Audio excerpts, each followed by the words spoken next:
Let's continue our team coverage. NBC 15's Cameron Kelly spoke with leaders in the community about the president's arrival tomorrow. John Maria, President Biden's visit was kept really quiet after being announced. The leaders in the community that I spoke with say they are excited, but they also have questions for Mr. President.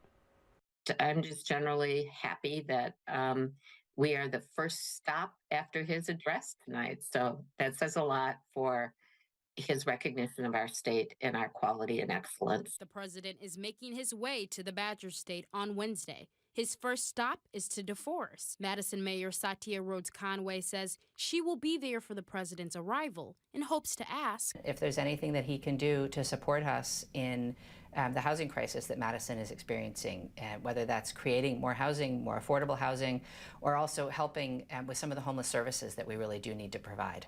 Biden plans to discuss how his economic plan is creating good-paying union jobs. This comes after a group of UW Health nurses pushed for a union last year. So I do actually really believe in the right of workers to collectively bargain and to have a union representing them.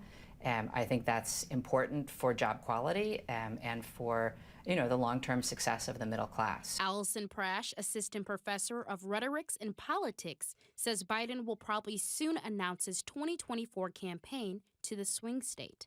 It's also significant that the Republican National Convention is going to happen in Milwaukee.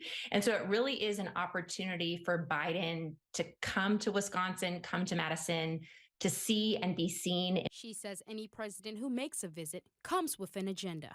They are always designed with a particular political message in mind. They're designed to direct the audience's attention to a particular policy. We learned a bit more about the president's visit. He will arrive at the Truex Field Air National Guard base. He will also visit the Wisconsin Laguna Training Center in DeForest, where he will talk about his economic plan. Live in the studio, Cameron Kelly, NBC 15 News.